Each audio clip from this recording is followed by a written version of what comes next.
Bienvenue voilà, à ce webinaire. Je vous remercie vraiment pour votre présence cet après-midi. Alors, je suis Élodie Collinet, je suis la directrice de la médiathèque départementale.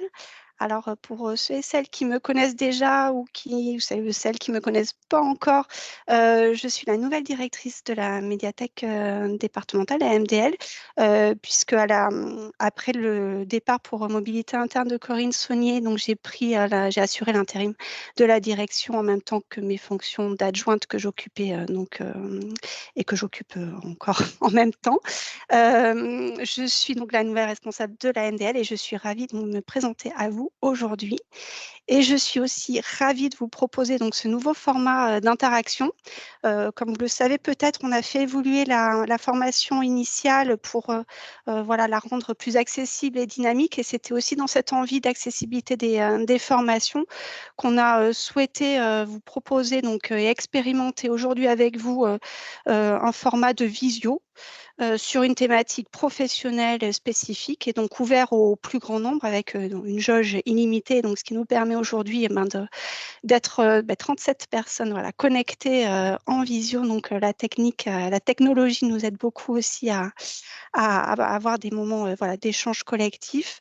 Et je remercie aussi au passage vraiment Stéphanie Ducos et Françoise Akamas pour l'organisation technique voilà, de cette session qui nous réunit aujourd'hui. Alors, pour la première thématique qu'on a retenue, on a retenu en fait la loi Robert, que nous allons décortiquer ensemble cet après-midi. Ça nous a semblé un beau sujet d'entrée en matière puisqu'il nous concerne tous. Il concerne la bibliothèque départementale, il concerne les bibliothèques municipales et les médiathèques aussi intercommunales. Et puis, c'est aussi le premier texte de loi qui est consacré aux bibliothèques. Il va bientôt fêter ses 2 ans d'existence. Alors, il ne vient pas révolutionner ni le métier ni l'environnement, mais comme tout texte de loi, il a voilà, sa portée et c'était pour nous intéressant, il nous a semblé intéressant que chacun ait à l'esprit ce que cette loi vient justement apporter aux médiathèques et surtout que dans votre quotidien, vous puissiez vous appuyer et recourir à ce texte de loi. Alors, pour décortiquer ensemble cette loi Robert, on va faire appel aux lumières d'Arnaud Travade, conseiller livre et lecture à la DRAC Nouvelle-Aquitaine. Bonjour Arnaud, merci d'être avec nous cet après-midi. On va te laisser donc dérouler les différentes parties voilà, qui constituent cette loi. On n'a pas souhaité vous faire une présentation linéaire de la loi parce qu'on voilà, on s'est dit que vous pourriez la retrouver de manière très facile dans sa linéarité justement, mais on a du coup pris une option plus thématique donc qui sont les quatre grandes parties que je vais, alors du coup, voilà, pour les participants, et donc les 4 grandes parties qu'Arnaud va vous présenter, mais vous pourrez bien sûr interagir tout au long de cette heure et demie. Pardon, on va essayer de tenir, comme je disais tout à l'heure, la durée et vous libérer à 15h30. Précision importante, ce webinaire est enregistré, c'est le petit point rouge en bas. Donc pour ceux et celles qui ne veulent pas apparaître sur la vidéo, vous pouvez simplement éteindre votre caméra et puis rester connecté par ailleurs, hein, surtout. Mais voilà, vous pouvez à tout moment éteindre votre caméra. Et pour interagir, puisque vos questions et remarques sont bien sûr les bienvenues à tout moment, mais aussi voilà, à la fin de chaque partie si vous préférez. On va vous proposer donc soit d'interagir par la boîte de chat qui est dans le bouton conversation. Donc là, c'est plutôt à l'écrit. Donc on essaiera d'être vigilant sur vos écrits. Et puis également, vous manifester en levant la main et en ouvrant le micro. Voilà. Si vous n'intervenez pas, on va vous demander de laisser vos micros fermés juste pour que le confort audio soit le plus optimal possible. Alors, je vais essayer de jongler sur mes différents écrans. Donc, voilà pour l'organisation de ce webinaire. comme le temps passe vite et qu'on a beaucoup de choses à vous dire, je vais laisser tout de suite la parole à Arnaud pour peut-être étoffer la présentation voilà, très rapide que j'ai faite et puis se lancer sur la loi Robert en elle-même. Merci beaucoup, Elodie.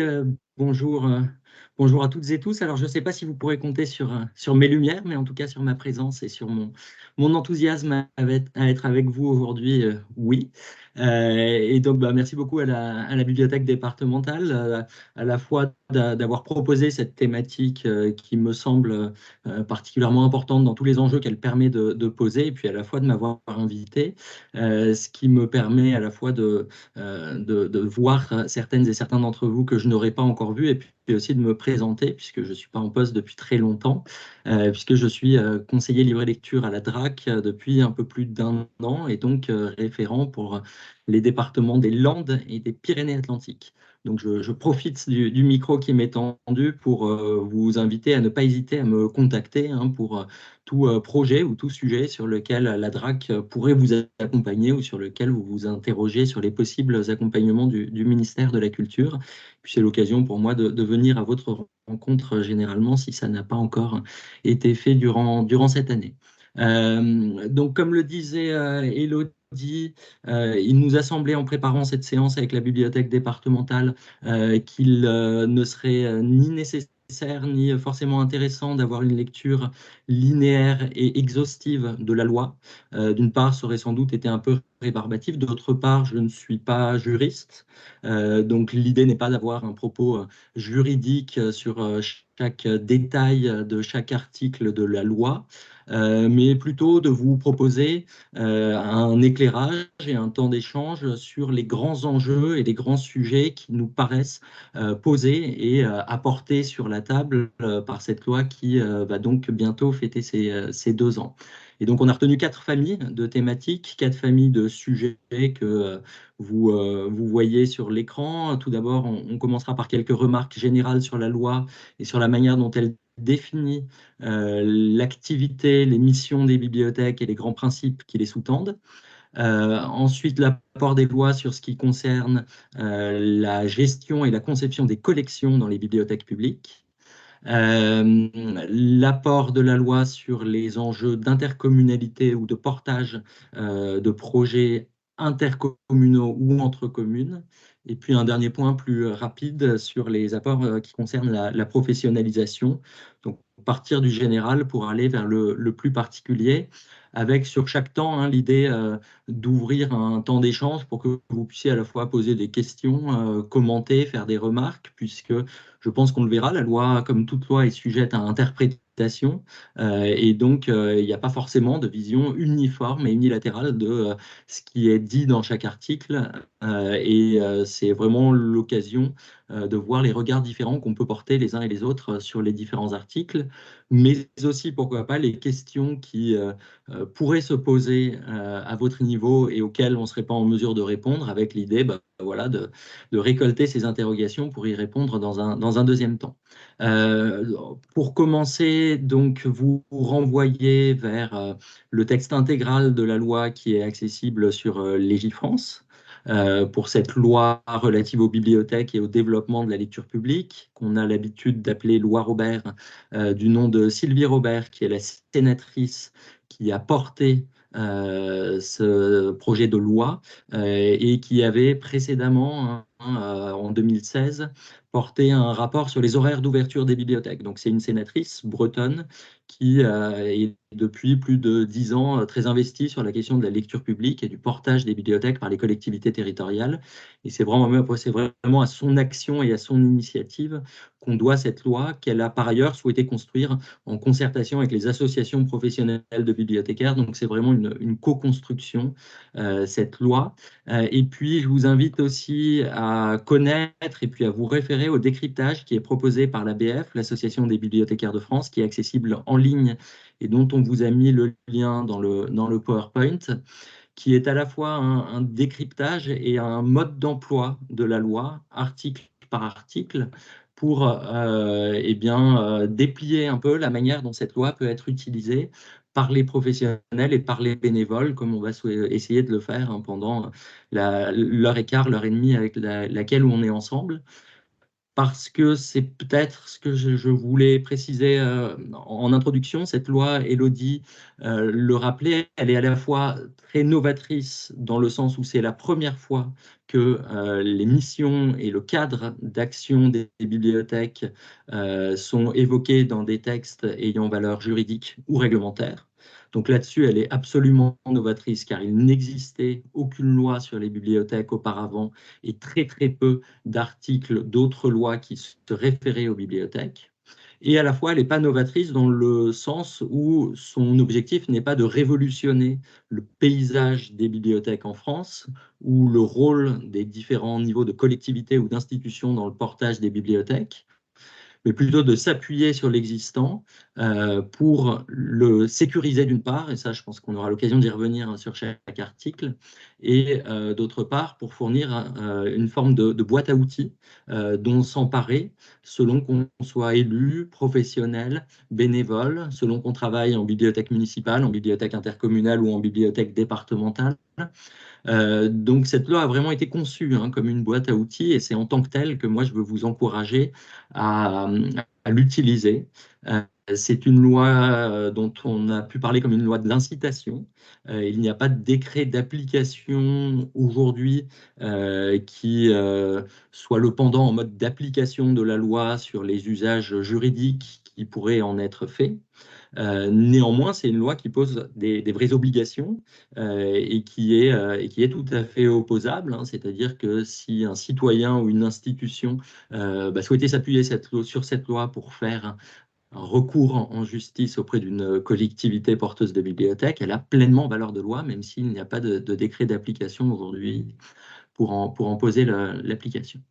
Donc voilà, sur ces remarques très générales, avant de rentrer un petit peu plus dans le détail, ce qu'on vous propose donc de faire en s'appuyant sur l'article premier, qui est un article de définition des missions des bibliothèques. Comme c'est la première loi sur les bibliothèques, eh bien, il faut bien commencer par définir et décrire ce que c'est qu'une bibliothèque publique. Et donc, c'est ce à quoi s'emploie cet article 1, qui est composé d'un chapeau que vous avez sous les yeux et de plusieurs sous-articles qu'on va regarder ensemble et puis sur lequel on ouvrira ensuite la discussion. Je ne vais pas m'apesantir sur le commentaire hein, puisque vous avez les éléments sous les yeux, mais simplement on a surligné les éléments qui nous paraissent importants sur la définition des missions et de la finalité des bibliothèques publiques qui ont vocation et pour mission de garantir l'égal accès de tous à la culture, à l'information, à l'éducation, à la recherche, au savoir, au loisir, ainsi que de favoriser le développement de la lecture. Ce qu'on peut voir à travers cette définition, c'est la volonté du législateur et des personnes qui ont travaillé sur ce texte d'attaquer ce texte par une définition qui soit la plus large possible et la moins restrictive de ce que peut être une bibliothèque dans les grandes missions et les grandes finalités qui sont celles de son activité. Là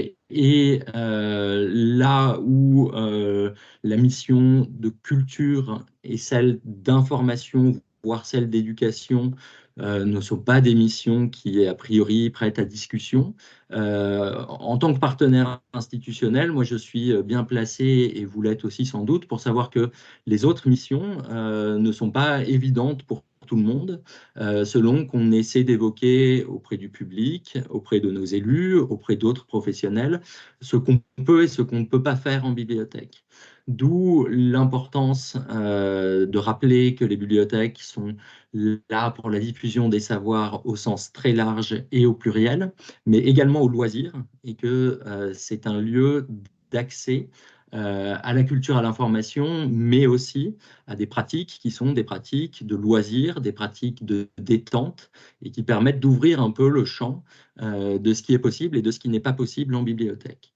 Avec un élément qui est précisé, qui est rajouté, qui est celui du développement de la lecture, pour positionner les bibliothèques bibliothèque comme un acteur à part entière des enjeux de développement de la lecture qui sont vraiment au cœur des politiques ministérielles depuis plusieurs années maintenant, et d'en faire un acteur vraiment complémentaire des acteurs qui œuvrent dans le champ éducatif, à commencer évidemment par les écoles sur l'apprentissage de la lecture, sur la manière dont nos équipements sont des équipements qui, à la fois à travers leur collection et à travers le projet, doivent vraiment viser cet objet de développement de la lecture qui est un objet fondamental pour l'exercice des droits de chaque citoyen. Et ça, je crois que je n'ai pas besoin d'insister dessus pour qu'on en soit convaincu.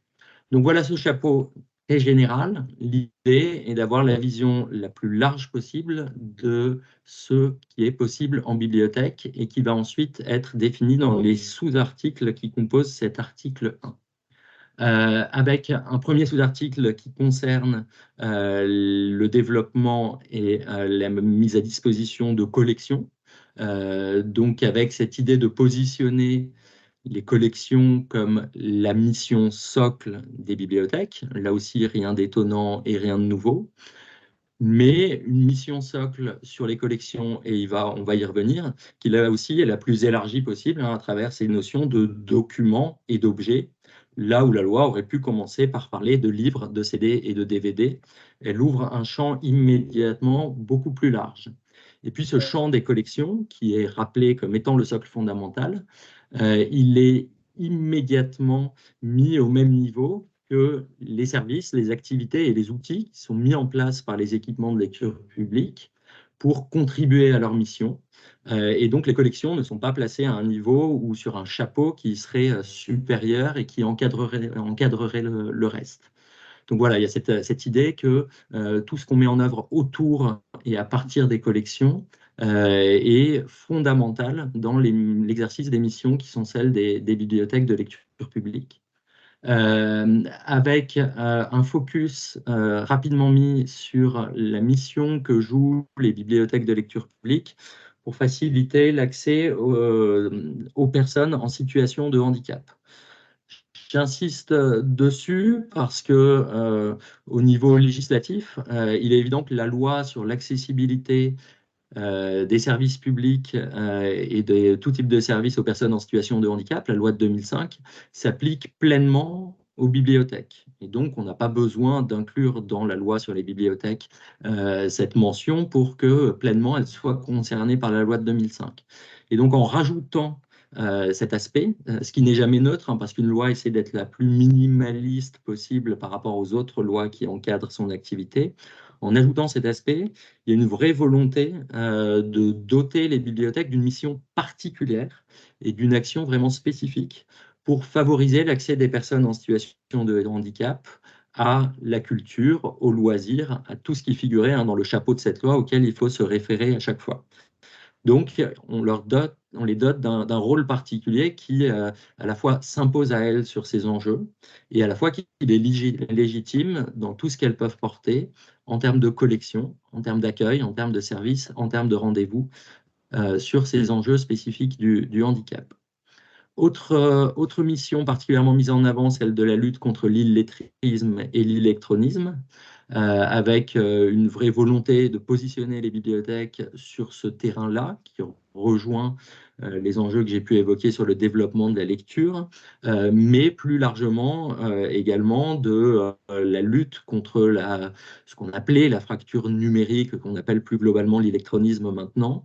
Et là aussi, un enjeu de légitimation de ce que peuvent faire les bibliothèques dans ce champ-là, là où certains peuvent considérer que c'est le rôle d'autres organismes. Les bibliothèques sont clairement dotées d'une mission sur ces enjeux d'accès à l'information, d'accès aux démarches dans ce qu'elles impliquent d'utilisation des outils numériques. Et puis, dernier point de ce sous-article qu'on souhaitait mettre en avant, qui est l'enjeu des droits culturels, qui est rappelé par la loi sur les bibliothèques, qui est un enjeu qui avait déjà été introduit dans la loi française à travers la loi NOTRe, donc il y a maintenant 7 ans, et qui s'inscrit donc dans le cadre juridique des droits de l'homme. La notion de droit culturel est extrêmement complexe. Je pense qu'on pourrait passer un webinaire à décrypter la manière dont elle peut nous questionner dans l'action de nos bibliothèques. Donc on le fera peut-être un jour en invitant des spécialistes plus qualifiés que moi sur ces enjeux. Mais l'idée est quand même pointée dans cette loi de dire que les bibliothèques, en tant que service public culturel ouvert à tous, ont une attention particulière à avoir sur le fait que leurs propositions, leur offre et leur existence même permettent à chacun, quel que soit son référentiel culturel, de participer à la vie culturelle et d'exprimer et de pleinement sa propre culture. Ce qui emmène avec elle des notions évidemment comme celle d'inclusion, comme celle de diversité culturelle, mais aussi comme celle de mise en place de projets participatifs où la population est pleinement participante au projet culturel de la bibliothèque. Donc voilà pour ce deuxième sous-article de cet article 1 très générique. Je vais aller un peu plus vite sur les troisième et quatrième sous-articles, mais ils sont évidemment importants puisqu'ils pointent l'action des bibliothèques dans des domaines qui ne sont pas nativement ou naturellement à l'esprit de tous quand on parle des bibliothèques. Tout d'abord, celui de patrimoine linguistique.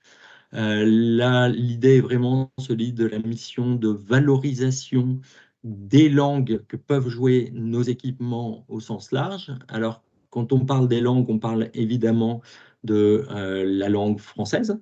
Je ne reviens pas sur les débats en cours, en lien, vous avez peut-être vu, avec l'ouverture du centre de Villers-Cotterêts autour de la langue française. Mais le patrimoine linguistique, évidemment, c'est une notion très large qui englobe évidemment les enjeux autour des langues régionales, mais aussi autour des langues qui sont parlées sur le territoire et qui peuvent être donc aussi bien des langues régionales que des langues d'immigration et dont l'acception va être très différente selon le territoire d'implantation de la bibliothèque et la population de référence de la bibliothèque.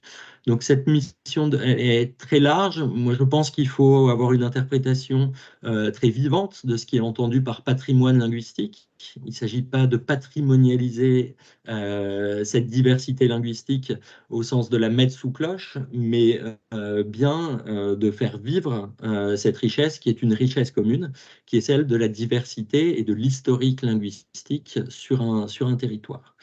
Et c'est un enjeu qui est plus ou moins travaillé selon les bibliothèques aujourd'hui, mais qui est un enjeu évidemment très important sur certains territoires où l'enjeu linguistique se pose beaucoup plus que sur d'autres. Et dans les Landes, sur les enjeux de langue régionale, on sera beaucoup sur le gascon et dans d'autres territoires plus au sud, les enjeux, par exemple, autour de la langue basque sont très fortement travaillés en ce moment. Et je pense que c'est un vrai enjeu, et là j'en fais un message subliminal à la bibliothèque départementale. Je pense que c'est vraiment un enjeu de coopération entre bibliothèques aussi, pour voir quel rôle jouer sur ces questions-là.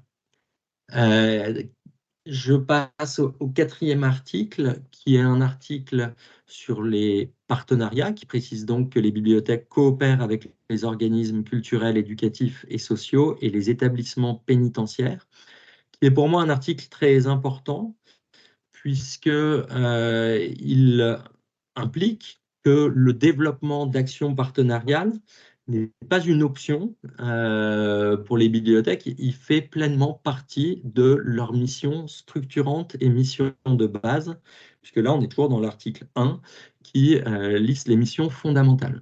Et donc moi quand je le lis, voilà, je me dis la bibliothèque, quelle qu'elle soit, ne peut pas vivre avec ses collections et avec ses services seule dans son coin. Si elle le fait, elle ne remplit pas ses missions de base. Et donc, travailler en partenariat sur son territoire est un enjeu fondamental de l'activité des bibliothèques et qui doit être conçu comme tel dans leurs projets de service public et leurs projets culturels. Et là, Sylvie Robert a cherché à avoir également une, une acception la plus ouverte possible de ce que peuvent être les partenariats.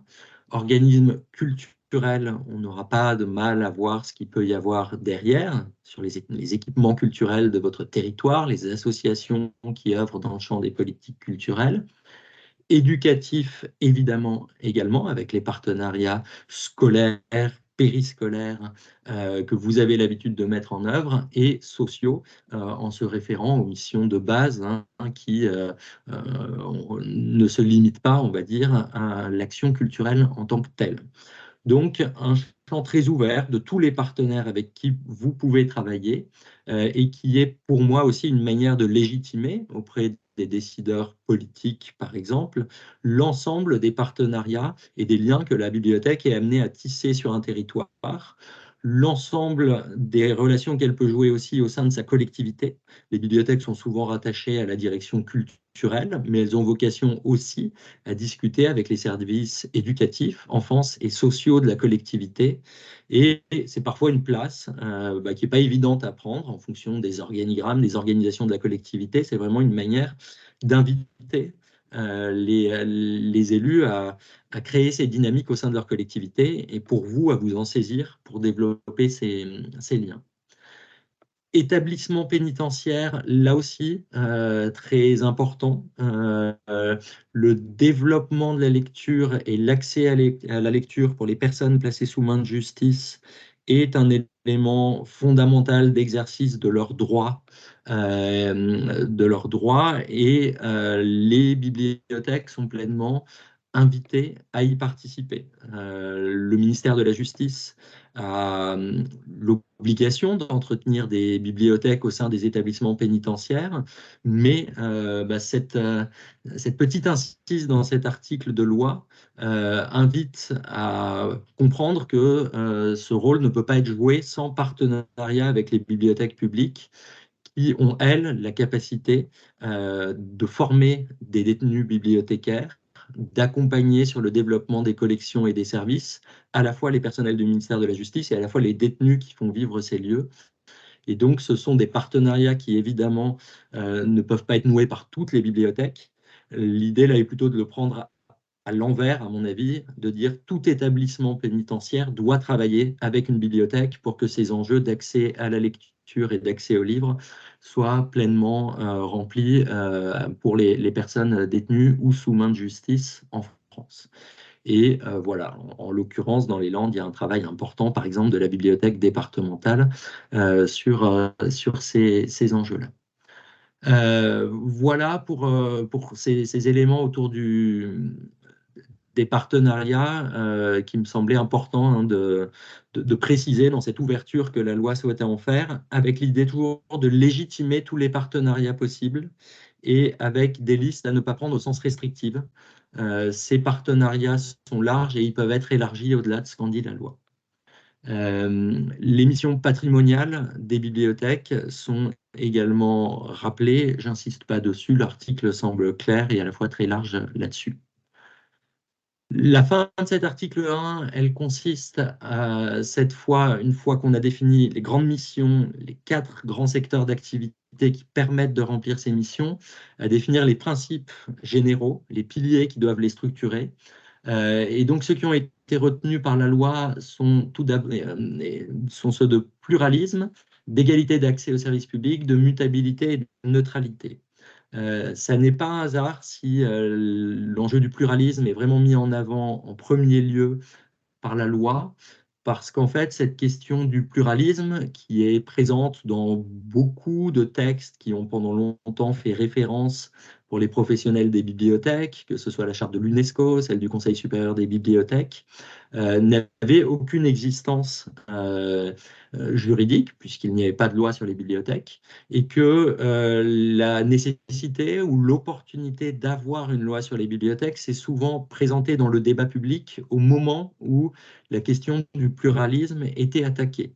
Je pense par exemple dans les années 90 aux épisodes qui ont pu être connus dans certaines mairies qui, à l'occasion d'un changement politique, ont, les bibliothèques de ces collectivités ont pu faire l'objet d'emprises idéologiques ayant pour résultat des censures sur les collections ou une vision très restrictive de ce que devaient être les collections des bibliothèques en termes de pluralisme.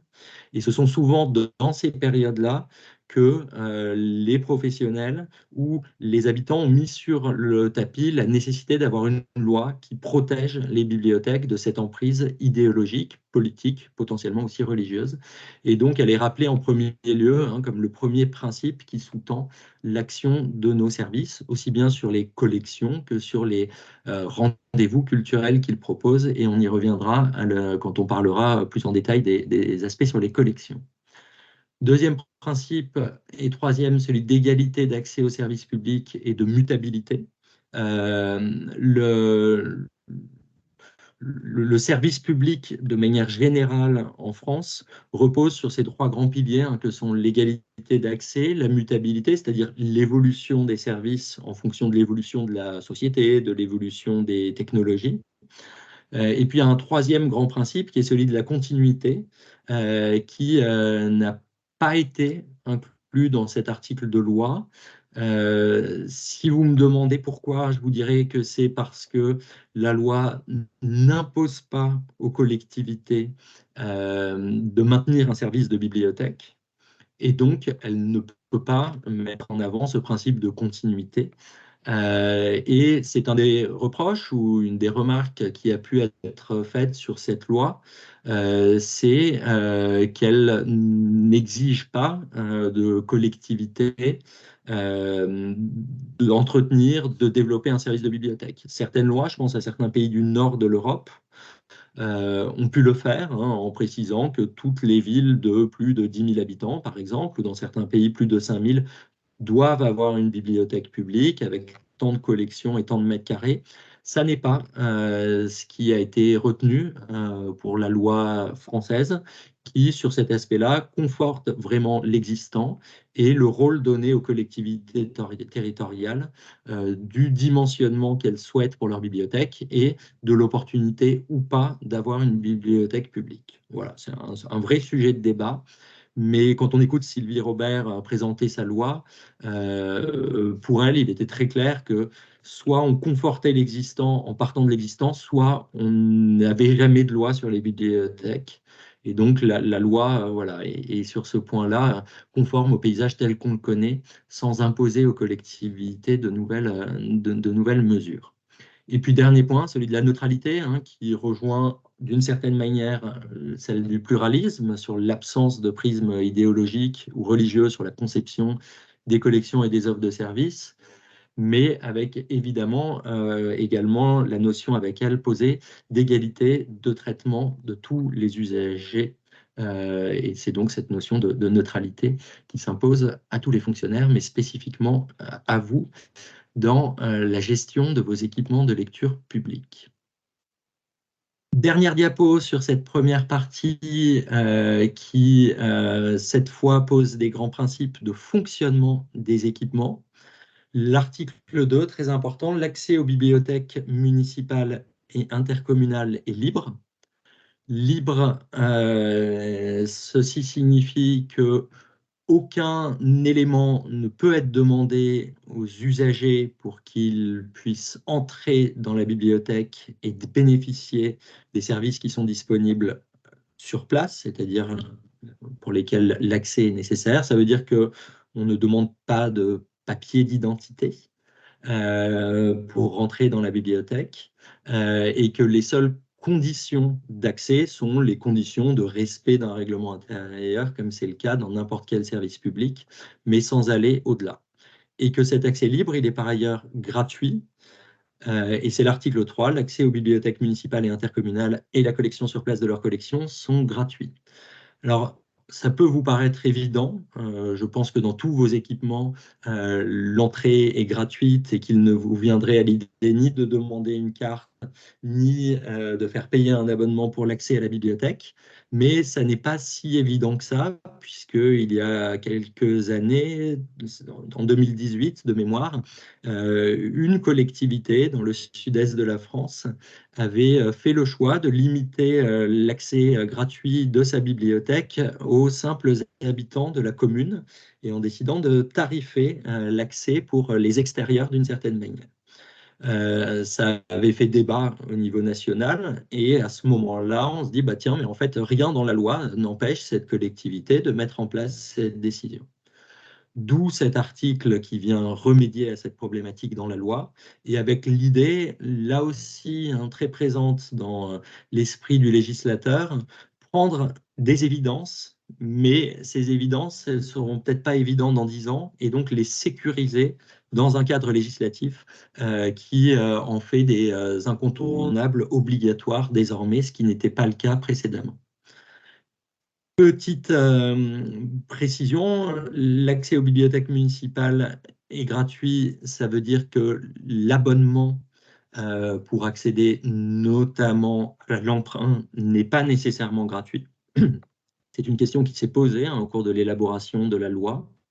Les collectivités territoriales gardent la pleine maîtrise de la tarification de l'abonnement et ça reste pleinement dans le champ qui leur est doté de leur libre administration. Néanmoins, et moi je l'utilise beaucoup pour dire voilà, la loi pose l'accès gratuit comme une obligation et si on pousse cette logique au bout, évidemment, la question de développement des publics et la question d'un accès au plus large possible, au plus large public possible de tous les services de la bibliothèque fait que la gratuité est un aboutissement de cet article, mais il n'y a aucune obligation juridique qui s'impose aux collectivités. Et puis, la consultation sur place est gratuite. Ça veut dire que certains autres services proposés par la bibliothèque pourraient être payants, là où c'est évidemment pas du tout l'usage dans nos équipements. On peut penser à l'action culturelle, on peut penser à l'accès à certaines ressources. Donc voilà, cet article de loi a restreint, on va dire, à l'essentiel de la mission des bibliothèques, cette notion de gratuité, par volonté de préserver une libre administration des collectivités sur un champ d'action qui soit suffisamment large.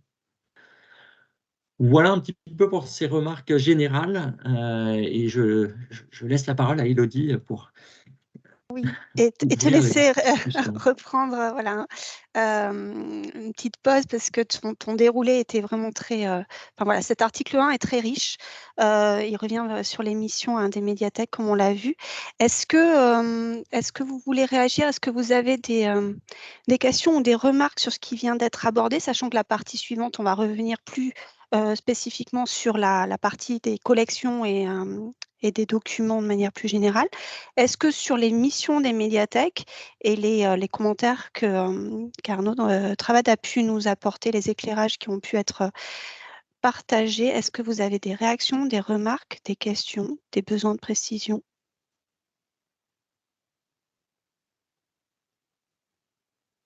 Est-ce que sur l'ouverture très large de cette loi, sur les missions notamment, on se parlait de loisirs, on se parlait de culture, d'éducation, on a, vous avez voilà, des remarques, est-ce que vous avez des questions d'élus, par exemple, peut-être sur à quoi sert Alors, encore une médiathèque? Oui, je vois qu'il y a des collègues qui réagissent par écrit. Donc, oui. voilà, il y en a qui nous disent que tout est clair et que voilà, tout va bien. Katharina a une question peut-être. Je vois qu'elle a levé la main. Oui, Katharina? exact. Oui. Exact. Est-ce que ça vise aussi à ce que les bibliothèques peuvent choisir eux-mêmes les commandes de documentaires? Ou est-ce que les élus ont le droit d'interférer, de dire tu n'as pas le droit de faire ça? C'est une excellente question, mais c'est surtout une excellente transition sur la partie d'après, puisque c'est vraiment le point qu'on aborde immédiatement après, et sur Pardon. lequel les articles de la loi constituent une vraie ressource et un vrai support. Donc, je vous propose peut-être d'enchaîner, ça On sera une va voilà, manière de répondre répondre à à la votre question question, tout à fait. Allez. et de pouvoir engager une discussion plus claire à la lumière de ces articles-là sur cet enjeu justement de quelle collection et de qui est chargé du développement de ces collections. Donc, je le disais, hein, la mission documentaire et la mission de constituer et de mettre à disposition des collections est bien la mission socle retenue parmi d'autres par la loi. Et donc, il est indispensable de définir un petit peu la manière dont ça se passe et ce qu'on entend par collection de bibliothèques, par collection de bibliothèques publiques. Donc, l'article 1, on en a déjà parlé, fait référence à ces collections. Ce que je n'ai pas souligné au moment où on lisait l'article 1, c'est sous forme physique ou numérique. Donc, déjà, première approche, une approche extrêmement large et extrêmement hybride de ce que peuvent être des collections. Des collections, c'est des objets qu'on peut prendre, toucher, emprunter, consulter sur place. Ce sont aussi des collections numériques accessibles sur place ou à distance. Et tout ça fait l'objet d'une seule et même collection qui est celle qui est développée et mise à disposition par la collectivité. L'article 4 va préciser un petit peu ce qu'on entend par collection. Donc précise que les collections des bibliothèques des collectivités territoriales ou de leurs groupements sont constituées de livres et des autres documents et objets nécessaires à l'accomplissement de leur mission, tels que des documents sonores et audiovisuels. Cette fois, on a bien la notion de livre qui apparaît. Le livre reste un élément socle de la mission des bibliothèques, dans leur mission à la fois d'accès à la lecture et de développement de la lecture. Et une bibliothèque sans livre n'est pas concevable. C'est ce que nous dit la loi à travers cet article 4. Mais une bibliothèque qui n'aurait que des livres ne remplirait pas aujourd'hui pleinement ses missions par rapport à ce qu'on attend d'une bibliothèque. Et donc, il y a une définition qui est là aussi extrêmement large de ce que peuvent être les collections, puisque document, vous le savez bien, quand vous parlez à un non-bibliothécaire, ça ne veut rien dire pour quelqu'un qui n'est pas bibliothécaire. Un document, on pense plutôt à un document administratif quand on n'est pas bibliothécaire. Nous, on va penser à des livres, des CD, des DVD, mais ça n'est pas une définition restrictive ni juridique. Derrière les documents, on peut mettre ce qu'on veut. Et puis la loi est allée jusqu'à ajouter la notion d'objet, ce qui n'était pas du tout évident et gagné dans l'élaboration de cet article. Et donc c'est à la fois un signe extrêmement fort d'ouverture et un signe d'ouverture de la loi sur l'évolution des missions des bibliothèques telles qu'on peut les voir se développer. Et on peut bien sûr penser auprès d'instruments de musique, auprès de liseuses, auprès d'outils et à toutes les collections d'objets qui se développent. Alors, encore une fois, certaines bibliothèques n'ont pas attendu la loi pour développer des collections de prêts d'objets. Et je regarde, vous ne pouvez pas le voir de manière numérique, mais je regarde très précisément, par exemple, Bordère, à l'instant précis, avec sa zone de prêt insolite. Qui, depuis plusieurs années, prêtent des objets, et certains d'autres d'entre vous le font largement aussi, qui ne sont pas attendus dans une bibliothèque. Et bien désormais, la loi le prévoit tout à fait. Peut-être que Claire pourra nous rappeler ce qu'il y a dans les prêts insolites de Bordère, mais j'ai en tête aussi bien des cartes de randonnée que des châteaux gonflables, des moules de pâtisserie. Tout ça peut pleinement faire partie des collections des bibliothèques au titre de la loi et de ce qu'a ouvert la loi. Là, on est sur un enjeu de légitimation. Un élu qui penserait que ces objets-là n'ont rien à faire dans une bibliothèque, la loi peut être un outil pour dire la loi précise bien que les bibliothèques et leurs collections peuvent présenter des objets. Pour faire tout et n'importe quoi, non. Pour concourir et participer aux missions qui ont été définies dans l'article 1. Donc derrière, c'est vraiment au projet culturel de préciser en quoi des prêts d'objets vont dans le sens des missions de l'article 1 et de la manière dont une collectivité souhaite s'en saisir dans la mise en œuvre de ces missions. Voilà, on peut penser aussi aux artothèques et au développement de prêts d'œuvres d'art qui, du coup, intègrent pleinement les collections des bibliothèques aussi. Et Maintenant, je vais me positionner de mon point de vue d'accompagnateur de projet, ne serait-ce qu'au niveau financier.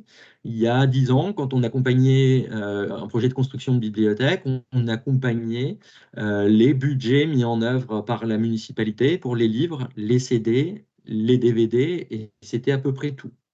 On a essayé de faire évoluer nos règlements de manière à pouvoir intégrer des acquisitions de jeux vidéo, d'œuvres d'art.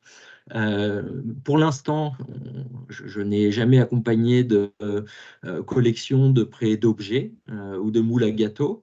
Très clairement, l'article 4 de la loi, d'une certaine manière, y invite et ouvre aussi la porte à de nouveaux champs d'accompagnement du côté des institutions publiques qui vous accompagnent sur les projets d'investissement. Donc cette loi, elle vise aussi à faire évoluer la manière dont toutes et tous contribuent à l'évolution des missions des bibliothèques. Et c'est un champ d'ouverture qui, moi, me semble particulièrement intéressant. Et je vais peut-être laisser la parole à Élodie pour l'illustration qui en est proposée oui, sur la diapo. parce qu'effectivement, l'ouverture, elle est posée par la loi et on a matière, je pense, à s'en saisir puisque la photographie des collections des médiathèques landaises, donc sur les données 2022, montre que le livre reste très, très prépondérant dans les collections. On l'a vu, c'est assez historique et puis tu l'évoquais, une bibliothèque sans livre n'existe pas. Par ailleurs, voilà, il y a une très faible tranche qui est consacrée alors aux autres documents qu'on imagine avec la lecture de l'enquête nationale qui recouvre notamment les fameux moules à gâteaux, instruments de musique et châteaux gonflables. Voilà, on peut se dire que la place peut s'ouvrir plus largement à ces objets ou ces collections qui sont voilà, différentes des livres pour une plus grande diversité, puisque derrière, c'est aussi ça qui est appelé une diversité des collections pour une diversité des services et des publics. Donc, voilà. Est-ce que Claire, peut-être on peut rebondir tout de suite sur les prêts insolites? Est-ce que si Claire, tu es là, tu peux nous décrire un peu plus cette collection et peut-être que d'autres collègues aussi pourront, je vois Sophie notamment pour l'Artothèque, pourront nous parler de cette diversification des collections qui n'a pas entendu la loi Robert sans doute. Claire, tu es là?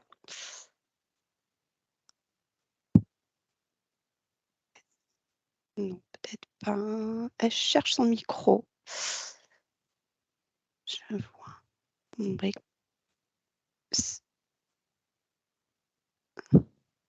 Est-ce que c'est bon, Claire? Sinon, on reviendra après à l'issue de la... Sophie, est-ce que tu voulais peut-être... Je te vois à l'écran, c'est pour ça qu'on n'a pas préparé, mais est-ce que peut-être tu voulais présenter cette artothèque que tu as montée?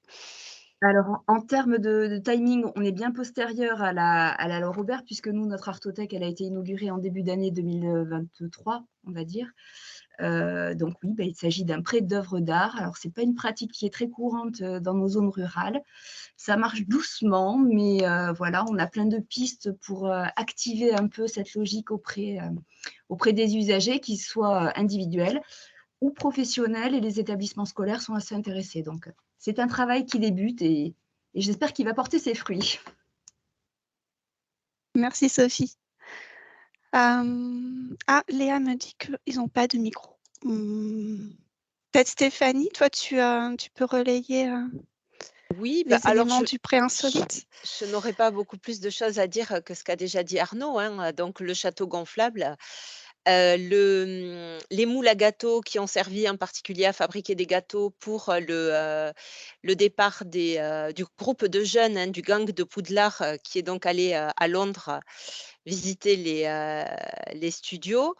Ensuite, donc oui, il y a le château gonflable. Enfin, voilà, j'ai pas trop, voilà, elle nous dit: «Claire, on y met tout ce qui peut intéresser ou faire découvrir, enfin, permettre à la découverte auprès des usagers». Donc c'est quelque chose qui n'est pas exhaustif, mais qui est amené à évoluer sans cesse en fonction des besoins, des projets, puisque c'est quand même lié au projet, voilà, des outils de médiation ou de massage, tout ce qui est sur les chemins de randonnée. Donc c'est toujours lié quand même à la politique documentaire de la ludomédiathèque et aux actions qui sont menées. C'est-à-dire, effectivement, on n'achète pas on propage pas des prêts, qui sortiraient de nulle part, mais c'est toujours lié à ce qui se passe à la ludomédiathèque. Voilà, pour Merci résumer. pour ces compléments. On pourra voilà, se donner un petit temps d'échange complémentaire à la fin de cette partie pour y revenir. Mais alors, pour avoir des collections diversifiées, il nous faut des moyens. Il faut des moyens et cette question des moyens, elle est posée dans les grands principes de gestion des collections. Je ne reviens pas sur la gratuité, on en a parlé, mais elle est bien présente relativement aux collections et à l'accès aux collections sur place. D'autre part, la loi, à travers son article 6, met en avant les deux principes que sont ceux du renouvellement et de l'actualisation des collections. Pour jouer pleinement leur mission, les bibliothèques des collectivités territoriales doivent avoir des collections qui sont à jour, qui sont à la fois attractives et qui présentent des informations qui sont à jour et qui sont représentatives des courants de création actuels, du savoir actuel, et ça, ça implique renouvellement et actualisation. Et donc, en termes d'utilisation de la loi par rapport à nos pratiques professionnelles, ça tire deux leviers simultanément, ces enjeux. D'une part, le levier du désherbage. Et je pense que c'est pour ça que le législateur a pris soin de mettre à la fois renouvelé et actualisé. Le renouvellement passe par des collections nouvelles qui viennent à la place de collections anciennes qui, elles, disparaissent. Et donc, il y a l'idée de légitimer la pratique du désherbage à travers cette notion de renouvellement. Et donc, une partie des collections n'ont pas vocation à être gardées de manière pérenne dans les collections des bibliothèques. Et donc, c'est un enjeu professionnel qui est légitimé et éclairci auprès des décideurs politiques ou de la population, tout aussi bien, pour qui, on ne sait encore, cette notion de désherbage peut encore présenter des aspects perturbants, voire choquants. On peut le comprendre, il y a une pédagogie à avoir, et la loi essaie d'aller dans le sens de cette pédagogie nécessaire. Et puis, qui dit renouvellement et actualisation dit budget d'acquisition pour avoir des collections renouvelées. Donc, on ne peut pas remplir de mission sans avoir de budget d'acquisition et sans que les collections soient régulièrement renouvelées par les moyens propres de la collectivité d'une part et par l'apport de la bibliothèque départementale d'autre part, qui est rappelé sur d'autres articles de loi qu'on a décidé de ne pas mettre en avant aujourd'hui. La loi ne précise pas de normes, de socle ou d'obligations budgétaires. Donc ces 2 € par habitant ne sont pas inclus dans la loi, mais c'est une illustration que la bibliothèque départementale souhaitait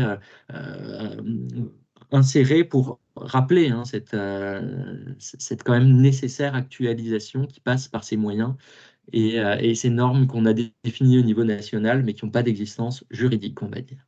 Enfin, voilà, il faut être très clair que le 2 € n'est pas inscrit dans la loi, il faut bien se le dire.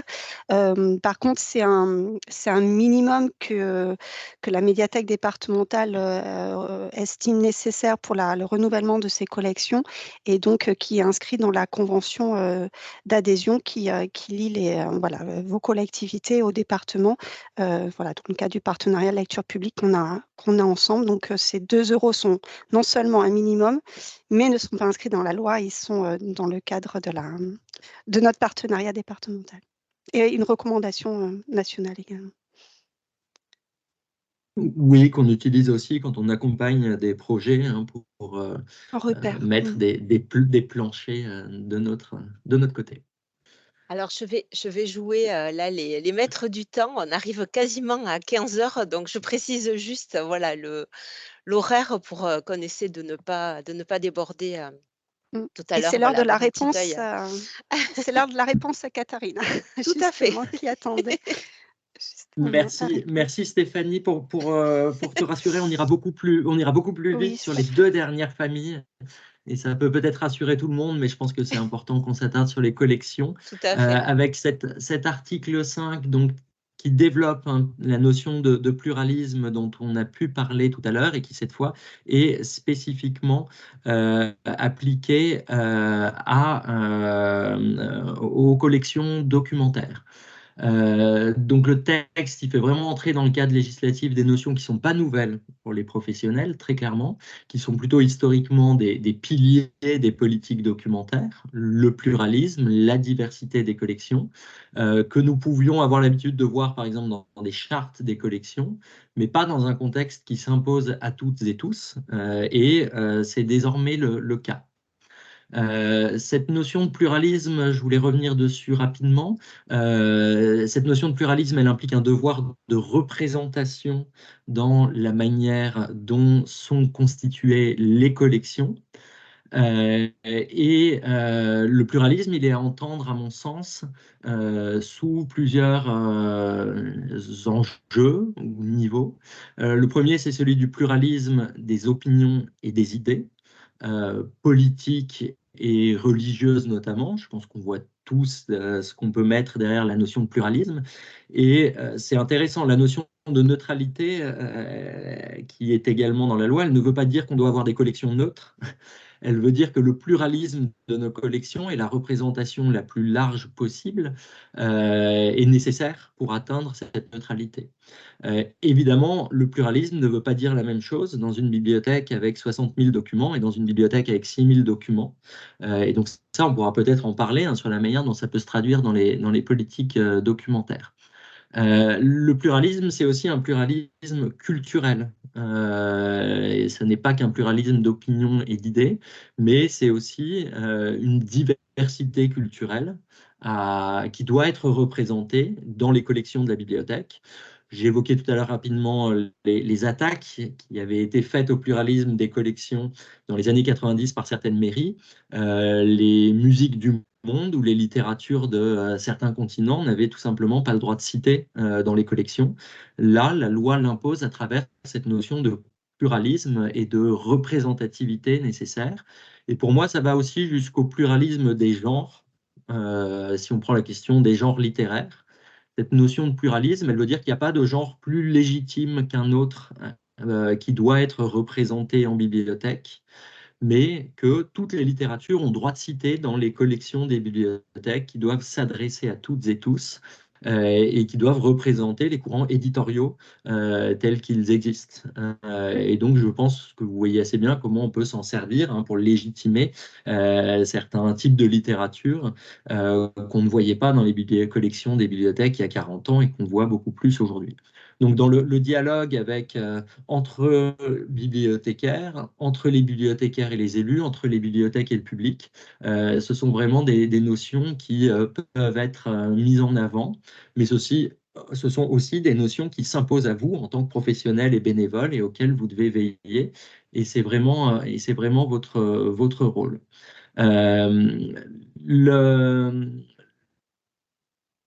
Et là, c'est l'occasion de répondre à la question qui était posée.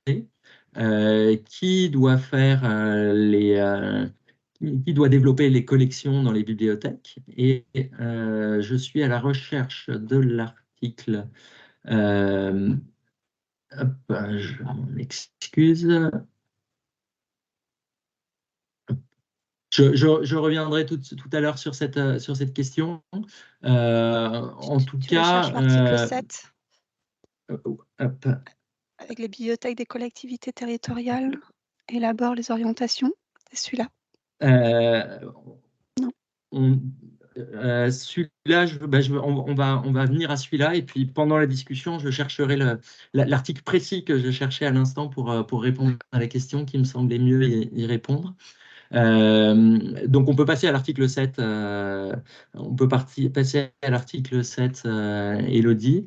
Ce que cet article 7 impose, c'est une obligation de formalisation. Les bibliothèques des collectivités territoriales élaborent les orientations générales de leur politique documentaire qu'elles présentent devant l'organe délibérant de la collectivité.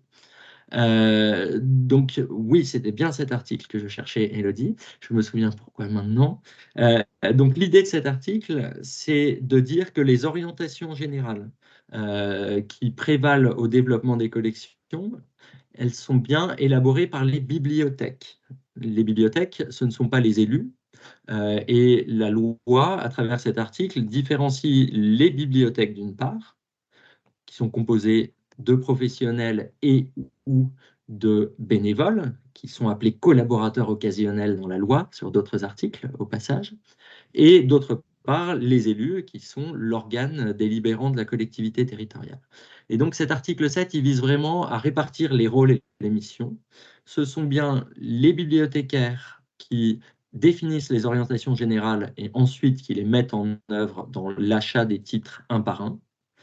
Mais cette responsabilité, elle va de pair avec le fait de proposer un document général qui ensuite va être présenté à l'organe délibérant, pour ce qui vous concerne, soit le conseil municipal, soit le conseil communautaire, en fonction du type de bibliothèque dans lequel vous travaillez.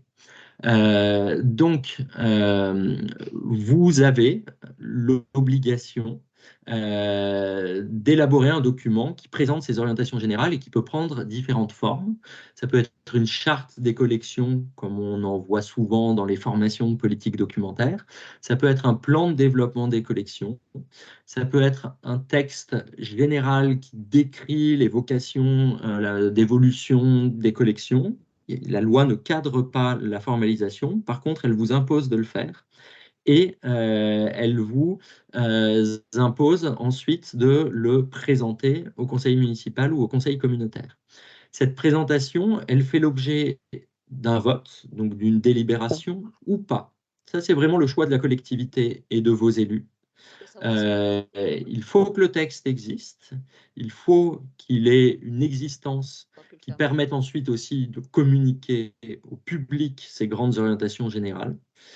Il peut être adopté sous format d'une délibération ou avoir simplement fait l'objet d'une présentation au conseil municipal. Ça, c'est vraiment à la libre administration des collectivités territoriales. Moi, ce que je vous invite à faire, ne vous précipitez pas à faire une charte des collections très générique pour dire c'est bon, on est en conformité avec la loi, on a des orientations générales écrites et présentées devant l'organe délibérant. Je vous invite plutôt à vous saisir de cet article de loi pour dire il nous faut un document cadre qui précise un petit peu la manière dont on conduit nos collections.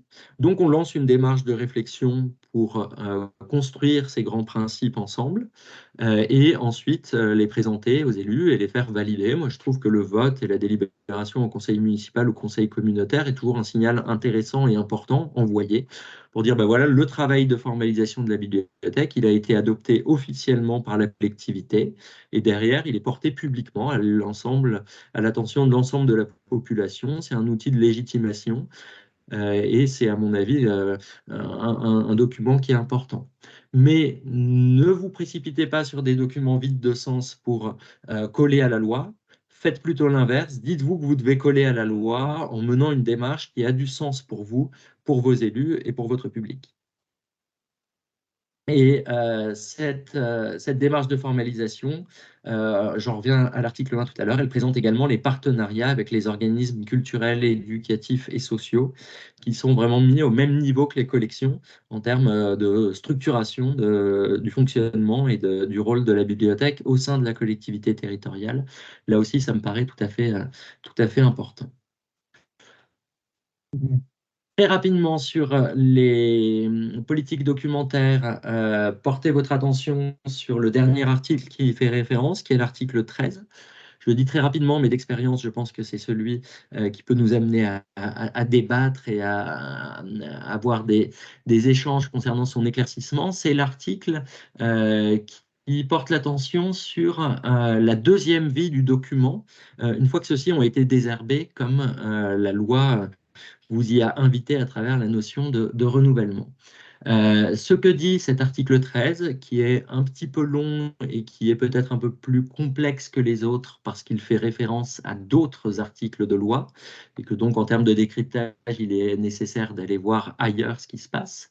Ce qu'il dit, c'est que dès lors que les documents ne sont pas patrimoniaux, ce ne sont pas des documents anciens, ce ne sont pas des documents rares, ce ne sont pas des documents précieux, ils font partie pleinement de ce qui s'appelle le domaine public mobilier de la collectivité. C'est-à-dire que tous ces documents-là, ils ont le même statut qu'une chaise ou qu'un ordinateur dont la collectivité souhaiterait se débarrasser parce qu'elle n'en a plus l'usage. Alors, je dis se débarrasser, évidemment, de manière provocante, mais ce n'est pas l'idée. Et donc, dès lors que ces documents ne sont pas patrimoniaux, ils répondent au même cadre juridique qu'une chaise dont la collectivité n'a plus besoin et pour laquelle elle cherche une deuxième vie. Peut-être que Élodie, on peut montrer le schéma en même temps qui est sur la diapo d'après. La conséquence de cet article 13 est la suivante pour vos collections désherbées, notamment les livres et les CD, puisque les DVD ont des spécificités juridiques qui sont liées au droit de prêt, qui ne sont pas du tout liées à la loi Robert, mais qui posent des précautions particulières. Ce que dit cet article 13, c'est que la collectivité peut donner les livres et les CD désherbés aux associations de loi 1901, aux fondations et aux entreprises de l'économie sociale et solidaire. Et là, vraiment, sous l'angle d'un don à titre gratuit. Par dérogation, l'article 13 indique que ces associations, ces entreprises, ces fondations, elles peuvent utiliser ces collections pour leur usage propre, mais elles peuvent aussi les revendre. Donc, il légitime cette pratique qui n'est pas la vôtre, mais qui est celle des associations auxquelles vous feriez les dons des documents désherbés. Et par ailleurs, comme ces collections font partie du domaine public mobilier, la loi ne vous permet pas de les donner à des particuliers ou à des entreprises qui ne rentreraient pas dans les champs que j'ai pu évoquer, notamment celui de l'économie sociale et solidaire. Donc, vous n'avez pas le droit de donner à des particuliers ces livres de la même manière que vous le faites à des associations. Vous n'avez pas le droit de mettre en place des boîtes à livres avec des dons issus du désherbage. Vous avez encore moins le droit de cibler quelques usagers auxquels vous donnez régulièrement les livres qui sont issus du désherbage. Ce que vous pouvez tout à fait faire, puisque c'est ce que permet les articles qui cadrent l'usage du domaine public mobilier, c'est vendre à des particuliers. Et donc, l'organisation de braderie pour vendre ces documents à des prix qui sont à fixer par le conseil municipal ou le conseil communautaire par délibération est tout à fait possible. Il l'était déjà avant la loi. La loi ne change rien là-dessus, mais c'est l'occasion de rappeler cette possibilité. La loi vient entériner des pratiques qui existaient déjà. Voilà pour cette clarification sur la deuxième vie du document, en sachant que les boîtes à livres ou les boîtes de désherbage existent. On le sait, la loi ne pointe pas à aucun moment le fait que, attention, c'est interdit, mais de fait, ça reste interdit, hein, puisque la loi ne fait rien évoluer là-dessus, sur cet aspect-là, sur lequel je vous invite peut-être à ouvrir la discussion. Alors, on est arrivé, excusez-moi, à la fin de la deuxième partie. Donc, on a vu là les deux plus grosses parties de la loi. Donc, la première sur l'émission et cette deuxième sur les collections. Est-ce que vous avez déjà des questions? Alors, on s'est parlé de diversité, on s'est parlé de renouvellement, de désherbage, de pluralisme. formalisation de la politique documentaire et du coup du dialogue avec les élus que cela permet d'engager. Est-ce que vous avez des questions? Alors une question, je vois. Des livres désherbés qui proviennent de dons de lecteurs peuvent-ils alimenter des boîtes à livres? Donc là, ce sont des dons de lecteurs. Alors les dons de lecteurs qui seraient du coup intégrés dans la collection, puis ensuite redonnés via une boîte à livres. Alors là, du coup, non, a priori, si c'est le circuit, s'ils sont intégrés à la collection de la médiathèque, ils ne peuvent pas être redonnés derrière. Par contre, les lecteurs entre eux peuvent avoir un circuit court, mais qui ne passe pas par la médiathèque. Je ferai la même réponse que toi. Si les collections ont intégré la propriété de la collectivité, eh bien, elles ne peuvent plus en sortir sous forme de dons. Par contre, si la médiathèque se contente, entre guillemets, d'organiser des circuits de redistribution entre usagers sans que ces collections ne deviennent jamais propriété de la collectivité, rien ne s'y oppose. Alors, on a une autre question. Peut-on donner aux écoles? Ce n'est pas des associations, à mon avis, mais bon. Et si, on peut donner aux écoles. Alors, les écoles ne sont pas des associations, en effet. Parfois, le plus simple, c'est quand ce sont les écoles de la même collectivité, c'est-à-dire que le propriétaire reste la commune. Et donc là, il n'y a pas de transfert de propriété. La commune fait ce qu'elle veut de sa propriété.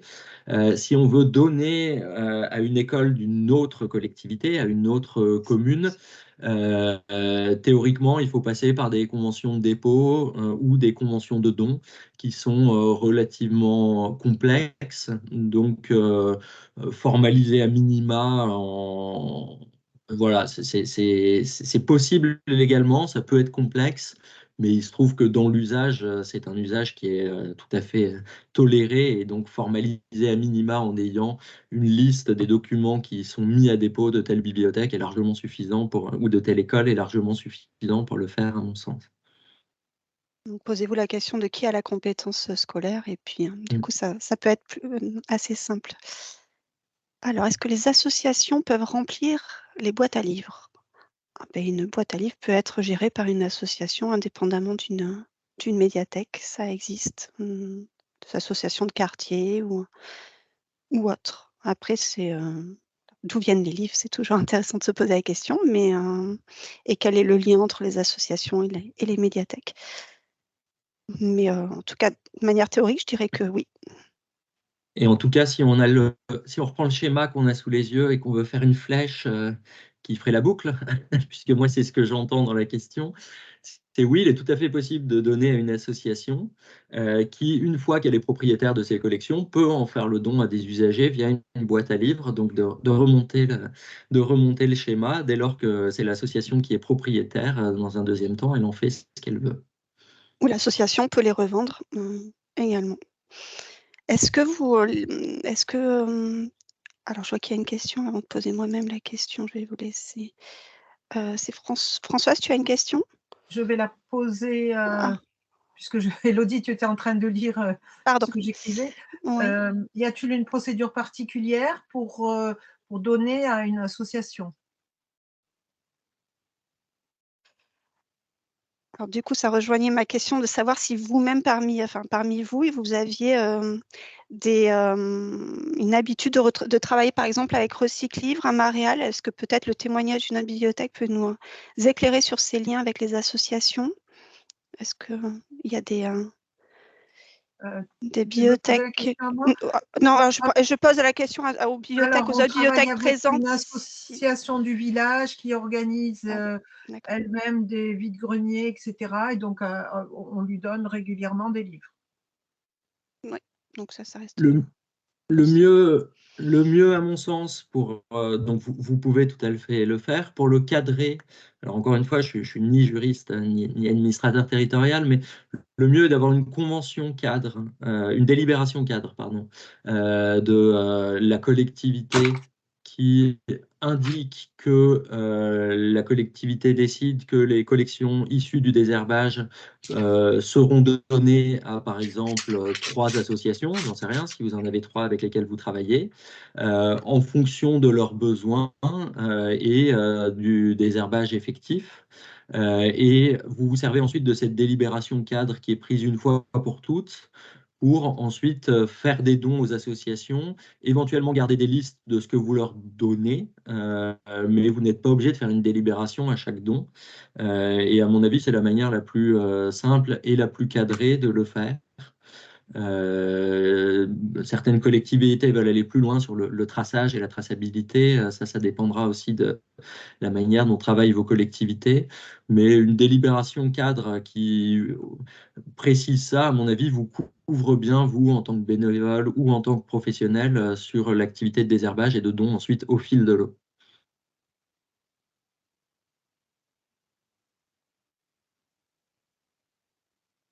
Donc, la liste des documents est donc obligatoire soumise au vote.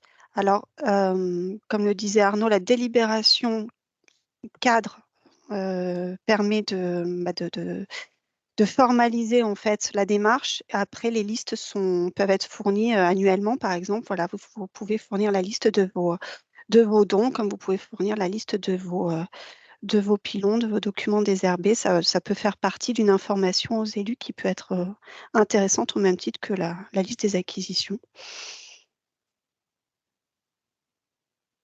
Alors, question, est-ce que la délibération doit être faite tous les ans? Non, elle est valable, une délibération. Après, il faut la travailler là avec les secrétaires de mairie, mais elle peut être cadre, donc elle peut être valable jusqu'à ce que le partenariat soit remis en question, j'imagine. Ou elle peut être datée aussi. Ça, c'est la collectivité, en fait. Chaque collectivité a ses propres façons de procéder et son propre formalisme. Donc, vous pouvez être force de proposition là-dessus et interagir avec les personnels administratifs qui pourront vous guider là-dessus.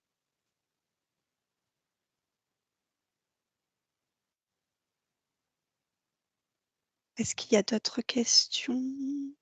Est-ce qu'avant de passer à la suite, simplement, Katharina, est-ce que le développement a répondu à la question que vous posiez sur cet enjeu comment la loi précise qui développe les collections et qui choisit les collections? Est-ce que les précisions apportées sur l'article 7 étaient claires et suffisantes pour y répondre? Oui, c'était bien. Et là, je fais une désherbage. La mairie, la commune veut justement le mettre dans une boîte à livres. Donc là, c'est formellement interdit ou pas formellement? Est-ce que c'est interdit? C'est interdit. Vraiment interdit. Non, parce que la loi n'est pas, Robert n'est pas. Je sais pas. Ce que dit la loi, elle renvoie en fait sur des articles que je pourrais, enfin qui sont précisés, mais que je pourrais détailler par écrit si vous le voulez, qui régissent ce qui est le domaine privé immobilier et qui dit que ces éléments-là ne peuvent pas être donnés à des particuliers. Ok. Elle n'est pas spécifique aux bibliothèques, donc vous ne la retrouvez pas dans les articles de la loi sur les bibliothèques, mais elle est légalement très, très claire. Ok, très bien, après, soyons merci. clairs, j'ai jamais vu une bibliothèque mettre son désherbage dans des boîtes à dons et être embêtée. Donc le formalisme, il est vraiment dans la lecture de la loi. Et sur la question de ce qui doit être ou ce qui ne doit pas être dans les collections et qui le décide, très clairement, la loi, elle met des garde-fous en disant le pluralisme est un principe incontournable. La représentation des différents courants et des différentes thématiques est incontournable. Mais elle vous demande aussi d'expliciter les choix documentaires pour pouvoir être pleinement sécurisé sur ces enjeux-là. Donc voilà, à chaque fois, la légitimation va avec une responsabilisation donnée aux équipes d'écriture des grands principes documentaires. ce qui ne passe pas nécessairement par un document de 60 pages, mais avoir un outil d'une page recto verso qui rappelle les grands principes selon lesquels vous développez les collections vous permet de travailler ces questions avec les élus et avec le public. Ok, merci beaucoup.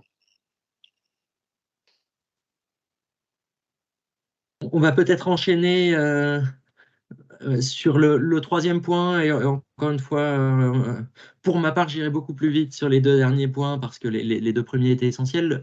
Le troisième, il tient en un seul article, qui est l'article 12, qui stipule que lorsqu'un établissement public de coopération intercommunale décide que la lecture publique est d'intérêt intercommunal, il élabore et met en place un schéma de développement de la lecture publique. Donc c'est un article qui évoque la question du rôle des intercommunalités en matière de lecture publique, qui est pleinement présent dans l'ensemble de la loi, hein, puisque vous l'avez vu, quand on lisait les articles de la loi parle souvent des bibliothèques des collectivités territoriales ou de leurs groupements. Leurs groupements, ce sont bien les communautés de communes, les communautés d'agglomération, les communautés urbaines et les métropoles. Et cet article 12 leur impose une obligation un petit peu spécifique. Alors, pour comprendre un peu ce que c'est que cette obligation, l'idée, c'est vraiment de rappeler que la loi ne crée pas de nouvelles compétences lecture publique ou de nouveaux champs des compétences de lecture publique.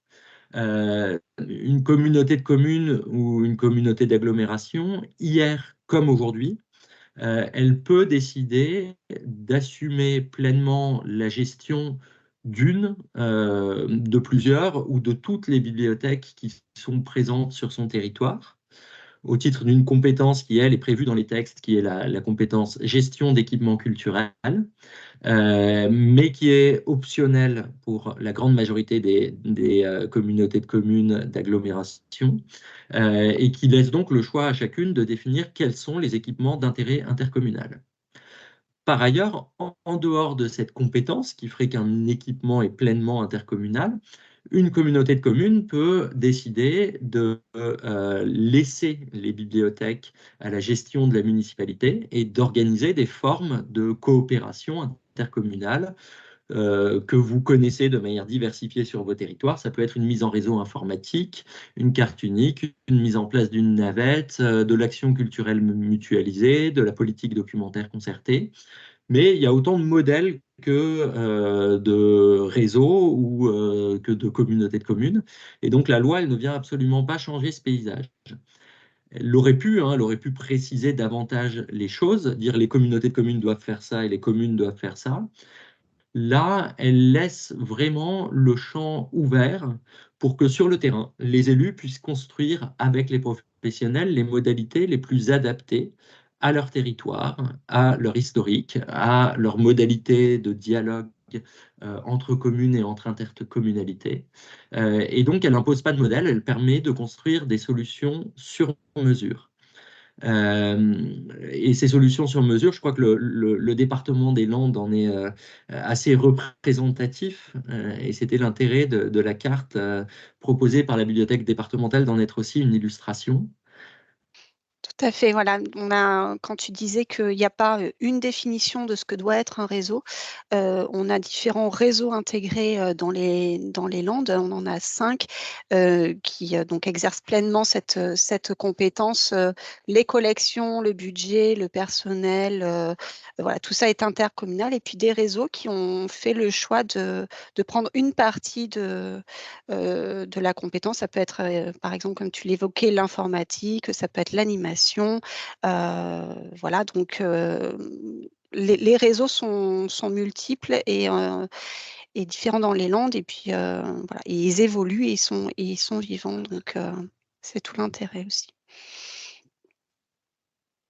Et la loi, sur ce point-là comme sur d'autres, laisse un maximum de souplesse, et heureusement, ce sont les collectivités territoriales qui font la lecture publique en France.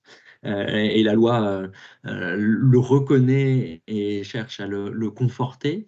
Mais du coup, ces solutions qui peuvent être inventées sur mesure dans chaque territoire, elles ont une contrepartie plus négative, ce qui est celui de la confusion possible, c'est-à-dire de la compréhension sur un territoire de qui fait quoi en matière de bibliothèque entre les communes, les communautés de communes et moi-même, quand j'arrive sur un territoire nouveau, c'est parfois difficile de savoir comment s'organise la coopération, qui fait quoi. Et donc, ce que demande la loi dans le cadre de cet article 12, c'est de préciser, de formaliser et de rendre public le modèle de développement de la lecture publique qui est retenu par une intercommunalité dès lors qu'elle décide de s'intéresser à la question de la lecture publique. Et l'article 12 ne faisait pas référence à une compétence, mais à un intérêt intercommunal. Et l'intérêt, il est vraiment à entendre au sens très large. Dès lors que l'intercommunalité joue un rôle en matière de lecture publique, il faut qu'elle l'explicite dans un document stratégique qui est un document public, qui est un schéma de développement de la lecture publique. La loi est sympa, elle dit aux communautés de communes, vous êtes dans l'obligation de faire un schéma, mais elle ne dit pas ce qu'est un schéma. Donc c'est une notion là aussi très ouverte. Donc pour essayer de vous dire très rapidement ce qu'on entend par schéma, c'est un document stratégique écrit qui précise les principaux objectifs d'une organisation et les principaux types d'actions et de moyens qu'elle met en œuvre pour atteindre ces objectifs en fonction d'un diagnostic préalable. Donc c'est à la fois un enjeu pour moi spatial. Un schéma de développement de la lecture publique, c'est comment est-ce qu'on aménage le territoire en matière de bibliothèque. Et c'est aussi un enjeu temporel, c'est-à-dire comment est-ce qu'on envisage de planifier des actions sur une durée précise et balisée en termes de développement de projets culturels, en termes de construction de nouveaux équipements, en termes de rénovation des équipements existants. Et donc, ça pose la question de la durée de ce document qui est à la fois stratégique et opérationnel. Il n'y a pas de durée imposée et moi j'aurais tendance à dire que une bonne durée pour ce type de document stratégique, c'est autour de 5 ans et dans le cadre d'un mandat politique pour coller à des objectifs politiques qui soient ceux d'une majorité qui a été élue. Ce qui est important, c'est que ce document, il doit vraiment faire référence à la fois pour les élus, les professionnels et les bénévoles, mais aussi pour les habitants, les partenaires et les institutions. Et donc que ce soit un cadre de référence et de transparence pour l'ensemble des personnes et des institutions qui sont impliquées par la politique de lecture publique. Et on l'a vu sur les partenariats, ça dépasse largement le cadre des acteurs culturels sur un territoire. Et moi, je veux vraiment insister sur le fait que cette notion de schéma de développement de la lecture publique, elle est tout aussi importante sous l'angle de la démarche que sous l'angle du résultat.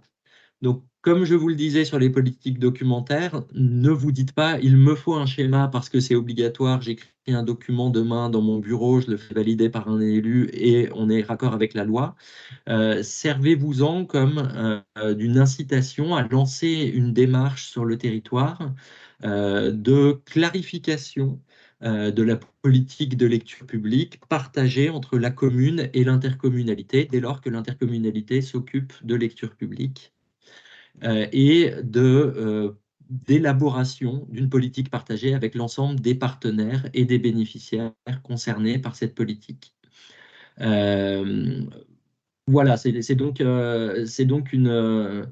une démarche, à mon avis, qui est intéressante à lancer et n'hésitez pas là-dessus à me contacter, à contacter la bibliothèque départementale pour voir comment on peut accompagner ce type de démarche, par exemple dans le cadre d'une contractualisation comme les contrats territoire lecture, qui peuvent être des leviers possibles de développement des politiques de lecture publique à l'échelle intercommunale et de formalisation. Alors sur un plan purement juridique, je voulais quand même préciser que cette obligation de l'article 12, elle ne s'applique qu'aux établissements publics de coopération intercommunale, c'est-à-dire les communautés de communes, les communautés d'agglomération les communautés urbaines et les métropoles. Si des villes décident entre elles de conventionner pour coopérer, mettre en place un réseau, une carte commune, sans que la communauté de communes soit impliquée, et ça existe sur certains territoires, il n'y a pas d'obligation en tant que telle d'élaborer un schéma de développement de la lecture publique. De la même manière, cette obligation, elle ne s'impose que lorsque la communauté de communes décide de s'occuper de lecture publique à compter du 1er janvier 2023. La loi n'est pas rétroactive. Donc, si rien ne change, d'une certaine manière, vous n'avez pas d'obligation à adopter un schéma de développement de la lecture publique, si tant est que la communauté de communes s'occupait déjà de la lecture publique avant cette date du 1er janvier 2023. Mais, non, tu voulais pas dire un petit mais, donc il n'y a pas d'obligation. Bien sûr que si, j'allais dire un mais. Mais voilà, dans la démarche, nous, en tant que partenaires, on a vraiment à cœur que tous les accompagnements qu'on fasse sur des projets intercommunaux, ils se fassent à la lumière de la politique que la communauté de communes souhaite mettre en œuvre, de la manière dont les communes souhaitent travailler avec la communauté de communes. Et donc, c'est vraiment une démarche et un document qu'on va être amené à demander de plus en plus en matière de formalisation. Voilà, d'où peut-être des échanges à venir. Élodie cherchait plein d'idées pour ses prochains webinaires. Pourquoi ne pas en consacrer un à ce type d'outils, même s'il y a aussi beaucoup de formations qui peuvent exister. Il y en avait une à Midi-Aquitaine récemment sur le schéma de développement de la lecture publique. Oui, et donc on sera amené à en parler alors à plusieurs niveaux, puisque si vous vous engagez dans la démarche, bien sûr qu'on vous accompagnera et ça sera intéressant qu'on puisse être à vos côtés pour que vous puissiez le mûrir, le réfléchir et le présenter. Sachez aussi que le département, la médiathèque départementale est aussi concernée à son niveau par le schéma de développement de la lecture publique, puisque les départements, dans la loi Robert, prévoient également que les départements se dotent de ce type de schéma. Donc, c'est un peu parallèle à ce que Arnaud vient d'évoquer. Donc, la médiathèque départementale va elle-même s'engager dans cette démarche de rédaction d'un schéma de développement de la lecture publique. Et vous serez associé forcément en tant que partenaire privilégié de la médiathèque départementale dans cette élaboration. Il est 36, on avance et puis on se donne un temps de questions-réponses à la fin. C'est la dernière, vraiment dernière diapo. Ouais, très rapidement sur la dernière diapo, vous dire que la loi pose aussi à travers cet article 8 des apports sur les enjeux de professionnalisation et de formation, en précisant que les agents travaillant dans les bibliothèques des collectivités territoriales et leurs groupements présentent des qualifications professionnelles nécessaires à l'exercice des missions. Donc, sur l'enjeu de professionnalisation, il s'agit bien de rappeler que lorsque ce sont des professionnels qui travaillent dans les bibliothèques municipales ou intercommunales, il existe des qualifications, des cadres d'emploi, des filières qui correspondent aux compétences qui sont attendues pour le développement de l'ensemble des missions qui sont par ailleurs précisées dans la loi. Et l'article 8 arrive juste après l'article 7, qui précisait que les bibliothèques présentent les orientations stratégiques des collections. Donc, dans ce déroulé, il y a l'idée que ce sont les bibliothécaires qui développent les collections en fonction d'orientations stratégiques qu'ils ont eux-mêmes présentées à leurs élus.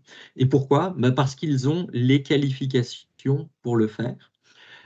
Et au-delà de cet enjeu de professionnalisation qui vise à rappeler que bibliothécaire, c'est un métier avec des compétences, avec un bagage et avec des qualifications adaptées.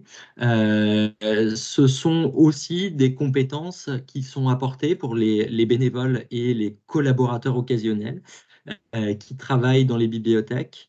Et là, c'est vraiment le rôle de la bibliothèque départementale notamment, de travailler au développement de ces compétences et de l'évolution de ces compétences nécessaires à l'exercice des missions auprès de l'ensemble du réseau départemental. Donc cet article de loi, il va vraiment en lien de notre côté au ministère avec une priorité affirmée sur les enjeux de formation, qui sont un petit peu la nouvelle pierre apportée au plan bibliothèque, qui avait permis notamment de travailler sur l'enjeu de l'extension des horaires d'ouverture et de la diversification des missions des bibliothèques. Eh bien, c'est l'enjeu de professionnalisation et de formation de toutes les personnes qui travaillent ou qui ont une activité bénévole en bibliothèque. Et donc, ça se traduit notamment par un référentiel des compétences qui a été élaboré et rendu public en fin d'année dernière, que vous pouvez trouver en ligne sur le site du ministère, mais également de la bibliothèque départementale. Ça se traduit aussi par une reconnaissance, je le disais, du rôle central des bibliothèques départementales sur l'ensemble des champs d'accompagnement, et donc un renforcement de notre accompagnement des bibliothèques départementales sur tout le rôle qu'elles jouent sur ces enjeux-là. Et on peut penser par exemple à la formation à distance, dans le cadre duquel nous nous trouvons aujourd'hui, et qui est accompagnée par l'État auprès du ministère, du département, dans le cadre de notre contractualisation avec le département. Et puis, ça se traduira aussi par des pistes de formation nouvelles travaillées avec l'ensemble des acteurs de la formation et en lien avec l'évolution des missions des bibliothèques.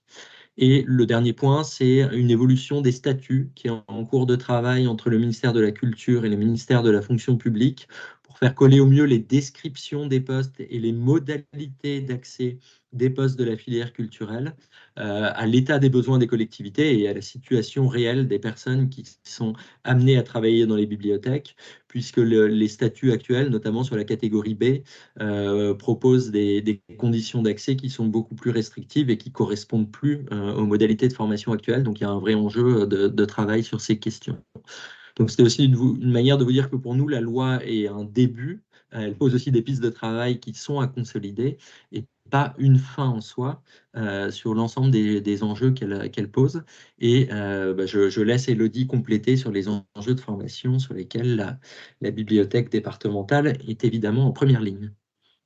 Oui, et puis on était aujourd'hui tous ensemble voilà, dans cette formation avec ce nouveau format à distance qu'on espère voilà, renouveler sous la forme de webinaire. Vous avez aussi identifié la formation initiale en ligne avec différents parcours possibles et bien sûr le programme annuel de formation qu'on élabore et voilà, en étant très attentif à vos besoins. Donc n'hésitez pas à faire remonter auprès des bibliothécaires de ce secteur vos attentes et vos besoins en matière de formation.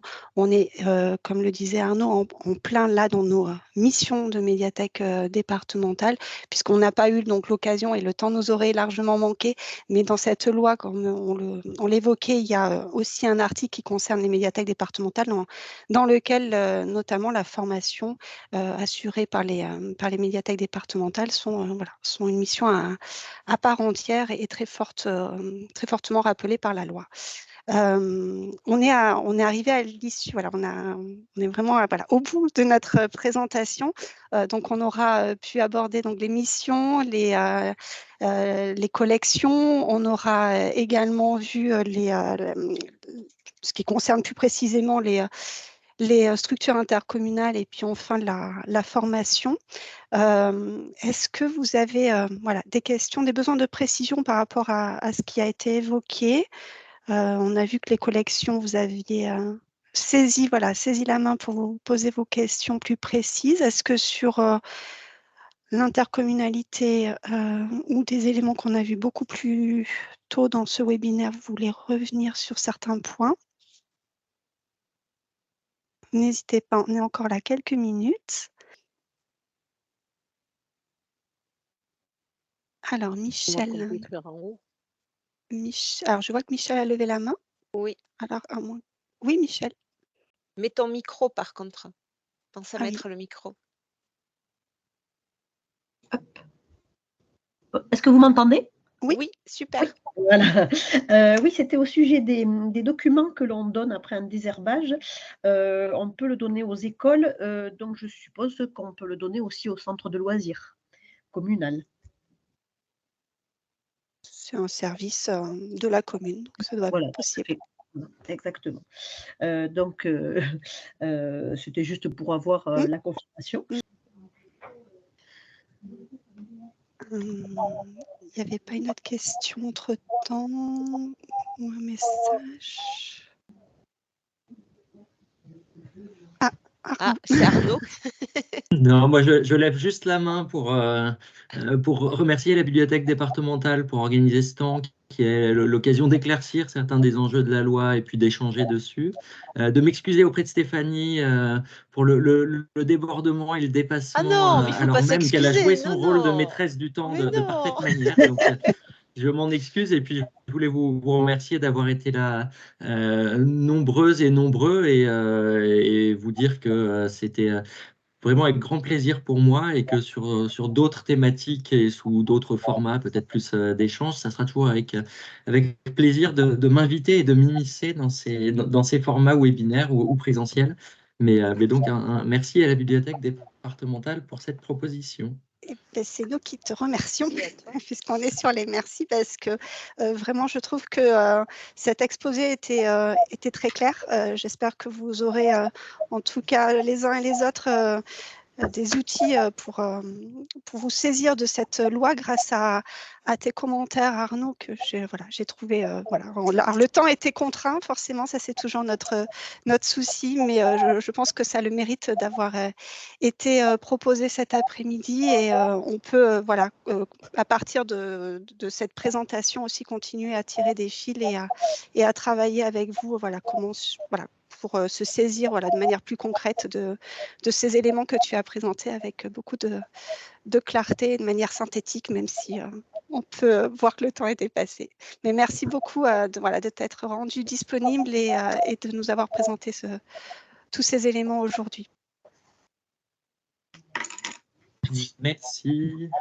Écoutez, on va conclure, on va vous libérer, oui, voilà, puisque l'heure tourne. Merci pour votre participation, merci pour avoir été effectivement très nombreux, d'avoir pu interagir et poser vos questions, avoir participé de manière dynamique. Merci à tous et donc on a noté quelques idées de webinaire. On espère pouvoir vous en proposer d'autres à l'avenir. Ben voilà. Merci beaucoup. Bon après-midi à tous et à très bientôt.